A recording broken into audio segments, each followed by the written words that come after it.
The training hall was cold and quiet. 300 young Veth soldiers sat in neat rows, their gray scales shining under the bright lights. They were fresh from basic training, eager to prove themselves in battle. They believed they were ready for anything the galaxy could throw at them. Korath walked slowly to the front of the room. His heavy boots made loud sounds on the metal floor. He was old now, much older than any soldier should be. His scales had turned from dark gray to pale white with age, but the most striking thing about him was his left arm. It was gone, replaced by a simple metal limb that clicked and whirred with each movement. The young soldiers looked at him with curiosity. Some of them whispered to each other. Who was this old warrior? Why was he here to speak to them? Korath stood at the center of the stage and looked out at the young faces. He remembered when he was like them, full of pride, full of confidence, full of foolishness. My name is Korath, he said. His voice was rough like stones grinding together. I have fought in 12 campaigns across 6 star systems. I have killed enemies that most of you have only read about in your training books. I have seen things that would break your minds. The room was silent now. The whispers had stopped. But I am not here to talk about my victories, Korath continued. I am here to talk about my greatest defeat. I am here to warn you about the most dangerous species in the known galaxy. Other bride. I am here to talk about my victories. A young soldier in the front row raised his hand. His name tag read Torak. He was tall and strong, with dark scales that showed his noble bloodline. His eyes were bright with ambition. Sir, Torak said, what species could possibly threaten the Veth Empire? We have conquered dozens of worlds. Our military is the strongest in this sector. Korath looked at the young soldier for a long moment. He saw himself in those confident eyes. It made his heart heavy with sadness. Humans, Korath said simply. Laughter broke out across the hall. The young soldiers looked at each other with amused expressions. Humans? Those small, soft creatures with no claws, no scales, no natural weapons? The ones who lived on that little blue planet at the edge of explored space? Torak smiled. Sir, with respect, humans are one of the weakest species we have encountered. They have no armor. They cannot see in the dark. They cannot even survive in extreme temperatures. How could they possibly be dangerous? Korath did not smile. He lifted his metal arm and held it up for everyone to see. A human took my real arm, he said. She was half my size. She had no weapons except a small knife. And she nearly killed me. The laughter died. The soldiers stared at the metal arm with new eyes. 30 years ago, Korath said, I was a commander like many of you will become. I was stationed on a border moon called Nexar 7. We received reports that a human research team had set up a small outpost in our territory. Just scientists, we were told. No military, easy targets. He began to pace slowly across the stage. His metal arm clicked with each step. I took 50 soldiers with me, 50 of our best warriors. We surrounded their outpost at night, when we thought they would be sleeping. We expected to find frightened scientists who would surrender without a fight. Korath stopped pacing. His eyes grew distant, lost in memory. We found 6 humans, just 6. 2 scientists and 4 security guards. They did not surrender. They did not run. They fought. Sir. Another young soldier called out. 50 Veth against 6 humans? Surely it was over quickly. Seekly, yes, Korath said. It was over quickly. But not the way you think. Within 1 hour, 30 of my soldiers were dead. Within 2 hours, only 12 of us remained. By dawn, I was the only one left alive. The hall was completely silent. No one moved. No one breathed. How is that possible? Torak asked. His voice was quieter now, less confident. Korath turned to face him directly. Because humans are not what they appear to be. You see a soft body and think weakness. But that soft body can run for hours without stopping. It can heal from wounds that would kill any Veth. It can survive on almost any food. any water, any air. He stepped closer to the young soldiers. You see small eyes and think poor vision. But humans do not need to see in the dark. They make tools that see for them. They make weapons that kill from distances we cannot imagine. They build machines that think faster than any brain. Korath's voice grew harder, louder. But the most dangerous thing about humans is not their bodies or their tools. It is their minds. Humans evolved as hunters on a death world. Their planet tried to kill them every single day, and they survived. They did not just survive. They became the apex predators of their entire world. He lifted his metal arm again.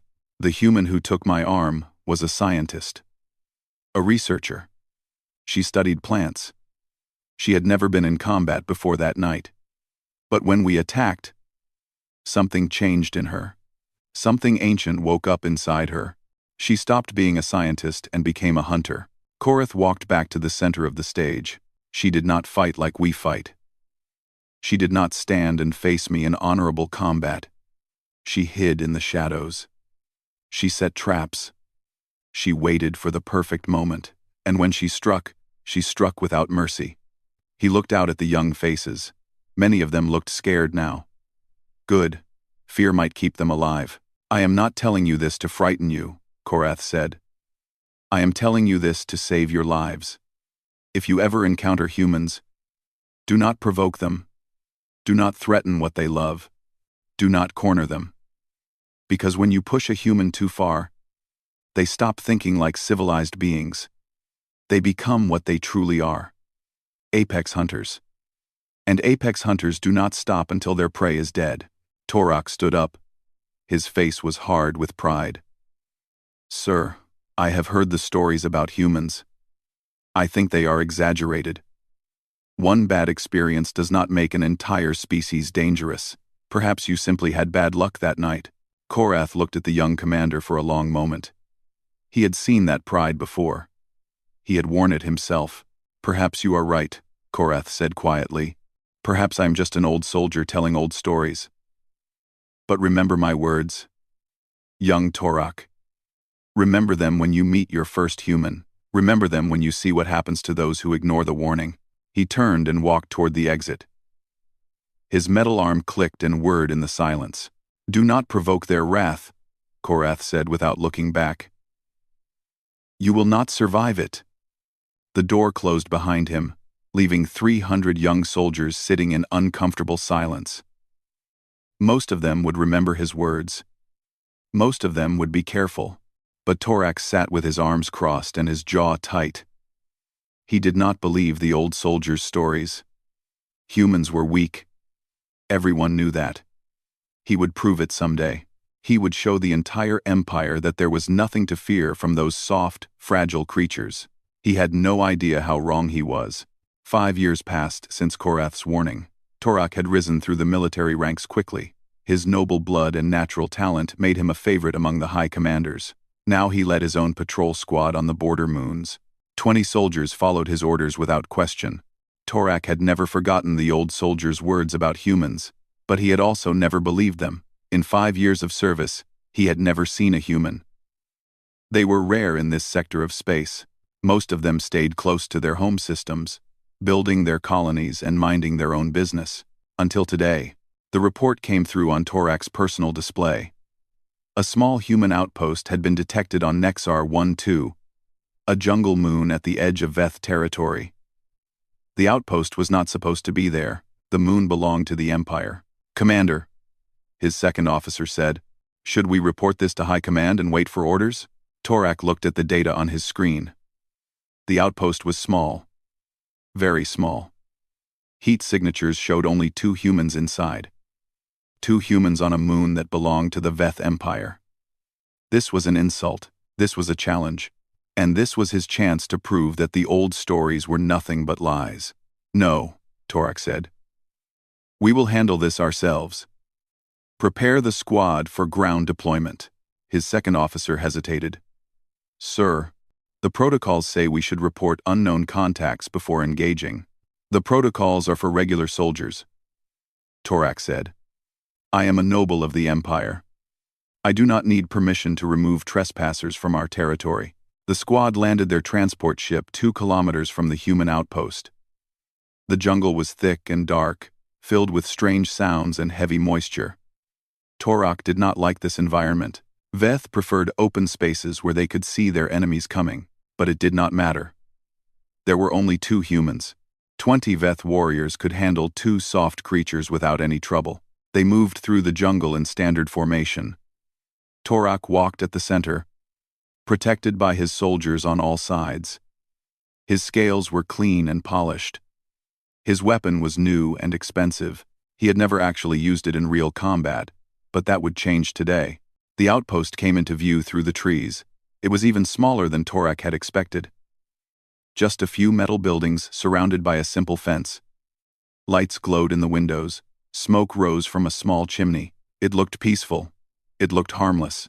Inside the main building, J1 sat at his desk and stared at the screen in front of him. He was a tall man with broad shoulders and calm eyes. His hair was cut short in military style.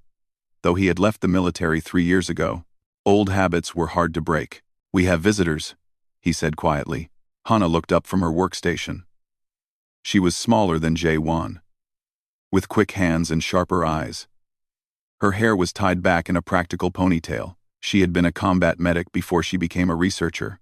She still kept her medical kit close at all times. "How many?" she asked. 20. Maybe more. They are trying to surround us. Hana walked over to look at the screen. The motion sensors showed heat signatures moving through the jungle. They were not being subtle about it. Whoever these visitors were, they did not expect any real resistance. "Veth Patrol," J1 said. "Standard formation. Young commander. Probably. The experienced ones know better than to enter human space without talking first." "This is Veth space," Hana reminded him. "Technically, we are the trespassers here," J1 shrugged. "The border treaty is still being negotiated. This moon is in the disputed zone. We have as much right to be here as they do. I do not think they see it that way." The radio crackled. A harsh voice spoke in badly translated human language. "Attention, human outpost. You are on Veth Empire territory. You will surrender immediately. You will come out with no weapons. You have 5 minutes to respond." J1 picked up the radio. His voice was calm and friendly.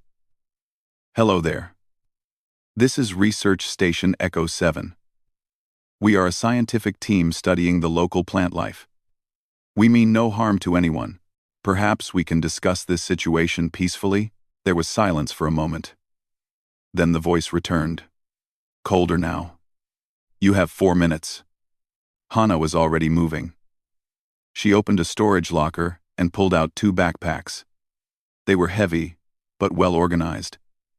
Everything they needed was inside. Food, water, medical supplies, and other things that were not so peaceful. "They are not going to talk," she said. "No," J1 agreed. "They are not." He stood up and stretched his arms above his head. His joints popped and cracked. He had been sitting too long at that desk. It felt good to move. "How do you want to handle this?" Hana asked. J1 thought for a moment. 20 Veth soldiers against 2 humans. The numbers were bad. Very bad. In a straight fight, they would lose quickly. But J1 had no intention of fighting straight. "We run first," he said. "Make them chase us into the jungle. Then we turn the hunt around." Hana nodded. She had expected this answer. It was basic survival training. When outnumbered, do not stand and fight. Move. Adapt. Use the environment. Make the enemy work for every step. "The river is 3 kilometers east," she said. "Good cover there. Lots of places to set up surprises." "Perfect." They grabbed their backpacks and moved to the back door of the building. Outside, the jungle waited with its darkness and secrets. J1 took a deep breath. The air was wet and warm, filled with the smell of growing things. "Ready?" he asked. "Always." They slipped out into the night just as Torak's voice boomed from the front of the outpost. "Time is up, humans. Surrender now or face the consequences." There was no answer from the buildings. Torak smiled. Good. He had hoped they would resist. This would make his victory more impressive. Squad, move in. Capture them alive if possible. Kill them if necessary. The Veth soldiers rushed forward. They broke through the fence easily. They smashed through the doors. They searched every room, every corner, every shadow. The outpost was empty. "Commander," a soldier called out. "They are gone. Back door is open." They ran into the jungle. "Commander." They ran into the jungle. Torak's smile faded. Running? The humans were running from him? This was not the glorious victory he had imagined. This was an insult. They should have stood and fought. They should have surrendered. They should have shown proper fear. "Track them," Torak ordered. "Find them. They cannot have gone far." His soldiers spread out into the jungle. Their night vision allowed them to see clearly in the darkness. Their heat sensors searched for warm human bodies among the cool plants. They were trained hunters. They had tracked many enemies through many terrains, but they had never hunted humans before. Half a kilometer into the jungle, J1 stopped behind a large tree. He could hear the Veth soldiers crashing through the undergrowth. They were making a lot of noise. They were not trying to be quiet. "They are confident," Hana whispered beside him. "They have never done this before," J1 said. "They think they are the predators." He pulled a small device from his pocket and pressed a button. Behind them, back at the outpost, a series of small explosions ripped through the buildings. Nothing too big, nothing too deadly, just enough to cause confusion and fear. The sounds of the Veth soldiers changed. The confident crashing became uncertain shuffling. They had not expected explosions. They had not expected resistance at all. "Now they know," Hana said. "We are not scared scientists." J1 nodded. His eyes had changed. They were harder now. Colder. The researcher was gone. The soldier had returned. "Now we hunt," he said. And the jungle seemed to grow darker around them, as if the trees themselves knew that something dangerous had awakened. The explosions changed everything. Torak stood at the edge of the burning outpost and watched the flames climb into the dark sky. His heart beat fast in his chest. This was not supposed to happen. The humans were supposed to be weak. They were supposed to surrender. They were supposed to be afraid. "Commander," his second officer said, "perhaps we should call for support." "No." Torak's voice was sharp with anger. "We will not call for help against two humans. We will find them. We will capture them, and we will show the Empire that there is nothing to fear from these creatures." But deep inside, a small voice whispered doubt. The old soldier's words echoed in his memory. "Do not provoke their wrath." Torak pushed the thought away. He was a noble of the Empire. He would not be scared by stories. "Spread out," he ordered. "Find their trail. They are on foot. They cannot outrun us." The Veth soldiers moved into the jungle with more care now. They kept their weapons ready. They watched the shadows with nervous eyes. The confidence from before was gone, replaced by something that felt uncomfortable, something that felt like fear. 2 kilometers into the jungle, Private Keth walked at the back of his group. He was young, barely out of training. This was his first real mission. He had been excited when they landed on the moon. Now he just wanted to go home. The jungle was too dark, too quiet, too full of strange sounds that he did not recognize. Every shadow looked like it could be hiding something dangerous. He heard a soft sound behind him. Like a footstep. Like breathing. He turned around quickly. His weapon raised. Nothing. Just trees and darkness. Keth let out a slow breath. He was being foolish. There were only 2 humans out here. Soft, weak creatures that could not even see in the dark. What could they possibly do against 20 Veth warriors? He turned back to follow his group, and found himself alone. The other soldiers were gone. The jungle around him was empty and silent. He could not even hear their footsteps anymore. "Hello?" he called out quietly. "Where did everyone go?" No answer, just the sound of his own breathing, fast and scared. Then he felt something cold press against the back of his neck. A voice spoke softly in his ear. A human voice. "Do not move. Do not make a sound." Keth froze. His scales trembled. He wanted to scream, to call for help, but his throat would not work. "Drop your weapon." He dropped it. The gun fell to the soft ground without a sound. "Good. Now listen carefully. I am going to let you go. You are going to run back to your commander. You are going to tell him something for me. Can you do that?" Keth nodded. His whole body was shaking now. "Good. Tell your commander this. Go home. Leave this moon.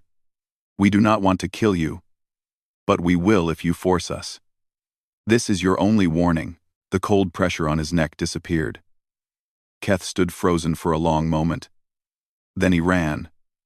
He ran faster than he had ever run before, crashing through the jungle like a frightened animal. J1 watched the young soldier disappear into the darkness. He had not enjoyed scaring the boy. But fear was a weapon, just like any other. And right now, they needed every weapon they could get. Hana appeared beside him, silent as a shadow. He will warn them. That is the point. Some of them might be smart enough to leave, and the others? J1 checked his equipment. The others will learn the hard way. Back at the main group, Keth burst out of the jungle, screaming. His eyes were wild. His scales had turned pale with terror. The other soldiers grabbed him, tried to calm him down, but he kept talking, kept repeating the same words. "They are hunting us. They are hunting us. We have to leave. We have to leave now." Torak pushed through the crowd and grabbed Keth by the shoulders. "What happened?" "Report, soldier." Keth stared at his commander with eyes full of fear. A human caught me. He said to go home. He said they would kill us if we do not leave." Torak's face grew hard with anger. "One human scared you this badly? One soft, weak creature? He moved like a ghost, Commander. I never heard him. I never saw him. He was just there. Right behind me. If he had wanted to kill me, I would be dead right now." The other soldiers exchanged nervous glances. They had all heard the stories about humans. They had all laughed at those stories, just like Torak had laughed. But now, standing in this dark jungle with one of their own shaking with terror, the stories did not seem so funny anymore. "Commander," the second officer said carefully, "perhaps we should consider the message. We could report this contact and return with a larger force." "No." Torak pushed Keth away. "We are not retreating from two humans. I do not care what tricks they use. I do not care how quietly they move. They are still just flesh and bone. They can still be killed." He raised his voice so all the soldiers could hear. "We are Veth warriors. We have conquered worlds. We will not run from two frightened scientists playing games in the dark. Find them. Capture them. Anyone who runs away will face punishment for cowardice. Is that clear?" The soldiers nodded, but their hearts were not in it. They gripped their weapons tighter and tried to look brave, but their eyes kept moving, watching the shadows, waiting for ghosts to appear. Deep in the jungle, Hana finished setting her first trap. It was simple, but effective. A wire stretched across a path, connected to a small explosive charge. Not enough to kill, but enough to wound. Enough to slow them down. "How many?" J1 asked through their communication devices. "3 so far. East path, west path, and the river approach." "Good. I am setting up near the cliff. They will try to push us that direction." Hana moved silently through the undergrowth. Her feet made no sound on the soft ground. She had learned to walk like this years ago, during her military training. Move slowly. Place each foot carefully. Become part of the jungle.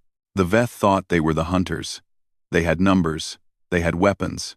They had night vision and heat sensors. But they did not understand what they were facing.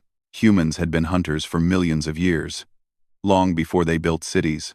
Long before they made tools. Their ancestors had chased prey across endless plains, running for hours and hours until the prey collapsed from exhaustion. They had learned to track animals by the smallest signs: a broken twig, a footprint in the mud, a smell on the wind. The Veth relied on technology. Take away their sensors, and they were blind. Take away their formations, and they were confused. Take away their confidence, and they were helpless. Hana smiled in the darkness. Time to take away their confidence. She found a group of 5 Veth soldiers moving in a tight formation. They were watching the trees around them, weapons ready. They looked nervous. Good. Hana climbed a tree with silent movements. She positioned herself on a branch above the path. Then she waited. The soldiers passed directly beneath her. She counted their steps.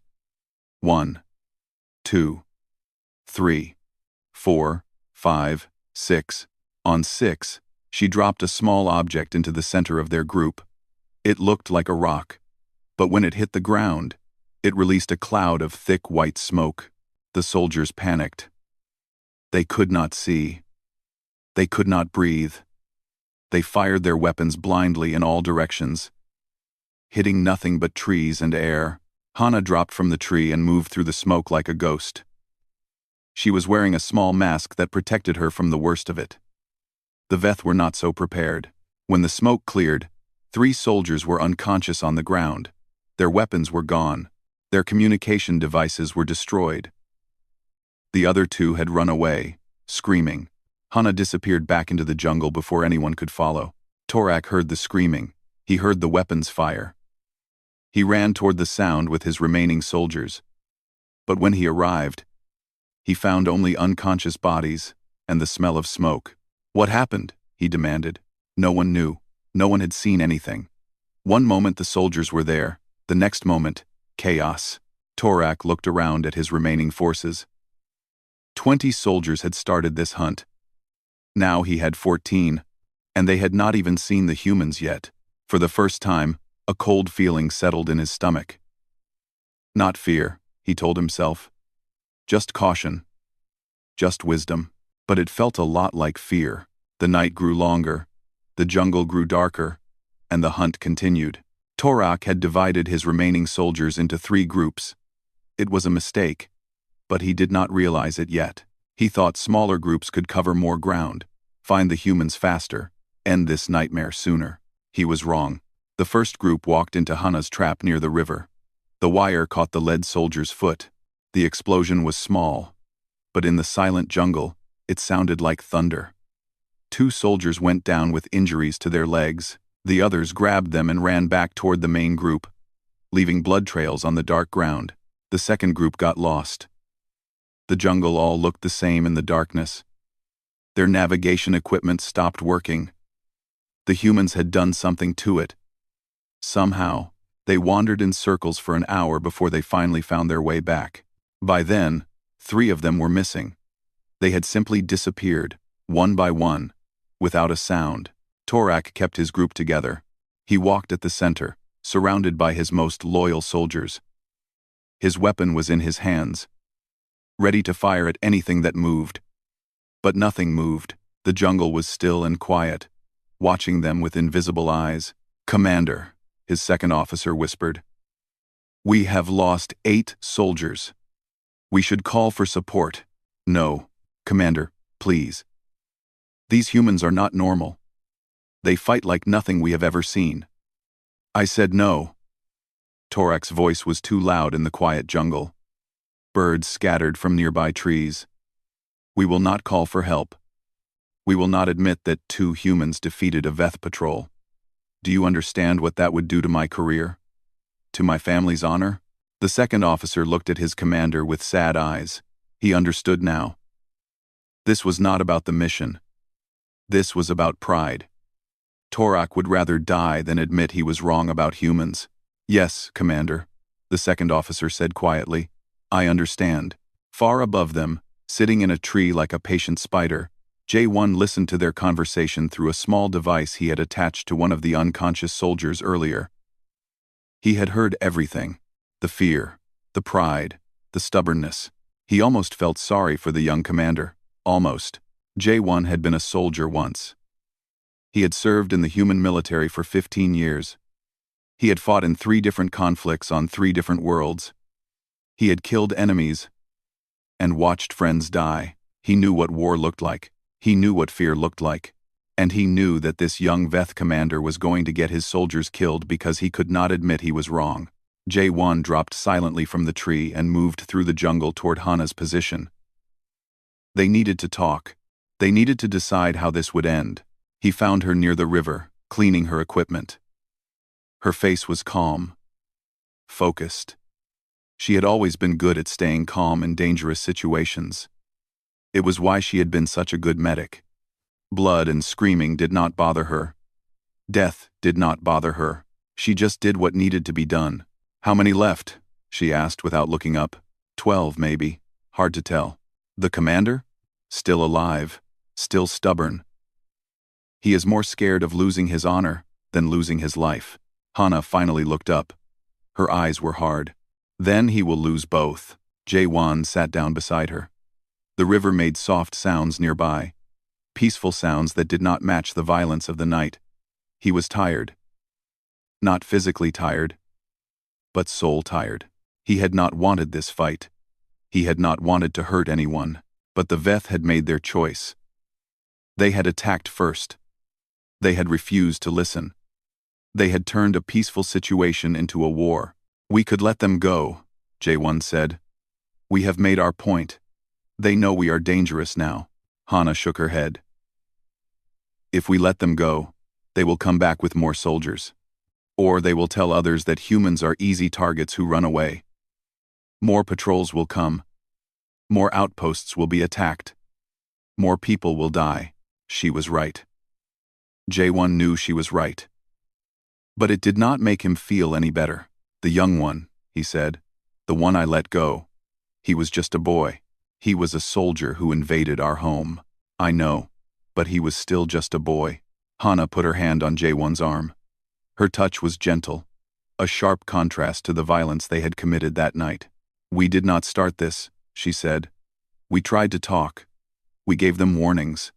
They made their choices." J1 nodded slowly. She was right. But being right did not make killing any easier. Back in the jungle, Torak's group was falling apart. The soldiers were exhausted. They had been walking for hours through difficult terrain. Their legs ached. Their eyes burned from staring into the darkness. Every shadow looked like an enemy. Every sound made them jump. "We need to rest, Commander," the second officer said. "The soldiers cannot go on like this." Torak wanted to argue, but he could see the truth in his soldiers' faces. They were at their limits. Pushing them further would only make things worse. "Fine," he said. "We rest here. Set up a defensive circle. 4 soldiers on watch at all times. No one goes anywhere alone." The soldiers collapsed to the ground with relief. Some of them closed their eyes immediately, desperate for even a few minutes of sleep. Others sat with their weapons in their laps, staring into the jungle with hollow eyes. Torak stood at the center of the circle and tried to think. How had this gone so wrong? 20 soldiers against 2 scientists. It should have been easy. It should have been simple. But Korath's words kept echoing in his mind. "Apex hunters. Do not provoke their wrath." He had not believed the old soldier. He had thought the stories were exaggerated, the fears overblown. But now, standing in this dark jungle with half his soldiers gone, Torak was beginning to understand. Humans were not weak. They were different. They did not fight like Veth. They did not stand in formations and exchange fire like civilized soldiers. They hid. They waited. They struck from the shadows and disappeared before you could fight back. It was not honorable. It was not proper. But it was effective. A scream cut through the night. One of the soldiers on watch. Torak spun around, weapon raised, searching for the threat. The soldier was gone. His position was empty. His weapon lay on the ground, still warm. "Where is he?" Torak shouted. "What happened?" No one knew. No one had seen anything. One moment the soldier was there. The next moment he was gone. Like magic, like a ghost, the remaining soldiers pulled closer together. Their eyes were wild with fear. Some of them were shaking. One of them was crying quietly, tears running down his scaled face. "They are picking us off one by one," the second officer said. His voice was barely a whisper. "Commander, Please. We have to call for help. We have to leave. If we stay here, we will all die. Torak wanted to argue. He wanted to scream that they were Veth warriors, that they did not run from anything. But the words would not come. His pride had finally broken against the reality of what was happening. Fine, he said quietly. Call for transport. We are leaving. The second officer reached for his communication device. He pressed the buttons. He waited for a response. Nothing. Just static. Just silence. The communications are blocked, he said. His voice was full of despair. We cannot reach anyone. Torak looked around at his remaining soldiers. 8 scared faces looked back at him. 8 soldiers who had trusted him to lead them. 8 soldiers who might die because of his pride. Somewhere in the darkness, 2 humans were watching, waiting, hunting, and Torak finally understood what it felt like to be prey. Dawn came slowly to the jungle. Pale light crept through the thick canopy, painting the world in shades of gray and green. Birds began to sing. Small animals began to move. The jungle was waking up. Torak was the only Veth soldier still awake.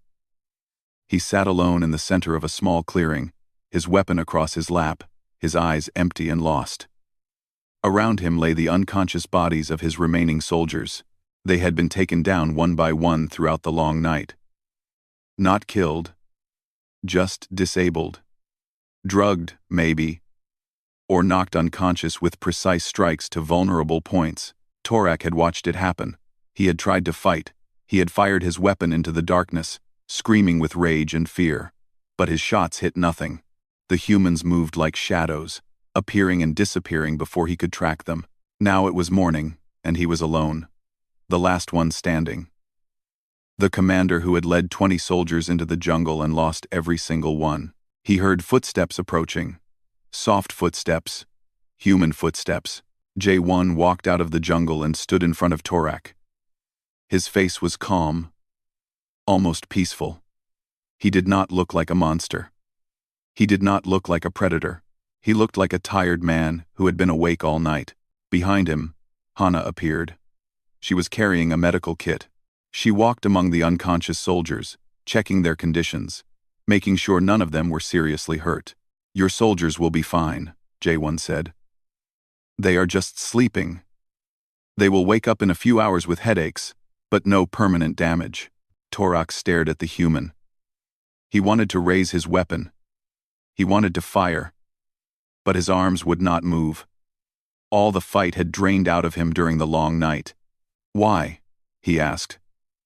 His voice was rough and broken. Why did you not kill us? J1 sat down on a fallen log, keeping a careful distance from the Veth commander. Because we did not want to. We never wanted to hurt anyone. You attacked us. You forced us to defend ourselves. You could have surrendered. We could have. But then what? Your empire would see humans as weak. More patrols would come to push us around. More of our people would be hurt. No. We had to show you what humans really are. Torak looked down at his weapon. It felt heavy and useless in his hands. What are you then? What are humans? J1 was quiet for a long moment. When he spoke, his voice was gentle but firm. We are survivors. Our planet tried to kill us every day for millions of years. Ice ages. Droughts. Predators bigger and stronger than anything you have ever seen. We survived all of it. We did not survive by being the fastest or the strongest. We survived by being patient, by being clever, by never, ever giving up. He looked directly into Torak's eyes. We hunted animals that could outrun us by chasing them for hours until they collapsed from exhaustion. We killed predators by setting traps and working together. We spread across our entire planet, from the frozen north to the burning deserts, because we can adapt to anything. We are not the strongest species in the galaxy, but we might be the most stubborn. Hana finished checking the last soldier and walked over to stand beside J1. Your people look at us and see soft bodies, weak muscles, no natural weapons. You think we are easy targets, but you are looking at the wrong things. She tapped the side of her head. This is our weapon. Our minds. Our ability to plan, to adapt, to learn from our mistakes. Your soldiers have better night vision than us, so we learn to fight in ways that night vision cannot help. Your soldiers are stronger than us, so we never fought strength against strength. Your soldiers have better weapons, so we made sure you never got a clear shot. Torak felt something cold settle in his chest. Understanding. The humans had not won because they were lucky. They had won because they were better. Not stronger. Not faster. Just better at surviving. What happens now? He asked. Jaewon stood up. Now, you go home. You take your soldiers, and you leave this moon. And when you get back to your empire, you tell them what happened here. You tell them that humans are not weak. You tell them that we do not want war, but we will fight if we have to, and we will win. They will not believe me. They will think I am a coward making excuses. Some of them will believe you. Some of them will remember stories like this when they are about to make the same mistake you made. Maybe it will save some lives. Human lives and Veth lives. Torak thought about Korath, the old soldier who had warned him 5 years ago. He had not believed those warnings. He had thought the old warrior was just telling stories to scare young recruits. Now he understood. Korath had not been telling stories. He had been trying to save lives. There was a soldier, Torak said slowly. An old soldier named Korath. He tried to warn me about humans. He told me not to provoke your wrath. I did not listen. Jaewon nodded. Find him when you get home. Talk to him. Learn from him. He survived an encounter with humans. That makes him one of the wisest soldiers in your empire. Torak stood up on shaking legs. His body ached. His pride was shattered. But something else was growing in its place. Not fear. Not anger. Something like respect. I will remember this, he said. I will remember you. Jaewon smiled. It was a sad smile. Tired, but not cruel. I hope so. Because next time, we might not be so gentle. Torak looked around at his unconscious soldiers. They would wake up soon. They would ask questions. They would want to know what happened and why they were still alive. He would tell them the truth. He would tell them about the 2 humans who defeated an entire Veth patrol without killing a single soldier. He would tell them about patience and persistence and the dangerous wisdom of apex hunters. He would tell them what Korath had tried to tell him so many years ago. Do not provoke human wrath. You will not survive it. 3 weeks later, Torak stood outside Korath's small home on the outskirts of the capital city. He had been standing there for 10 minutes, trying to find the courage to knock on the door. Finally, the door opened. Korath stood there, his metal arm clicking softly as he moved.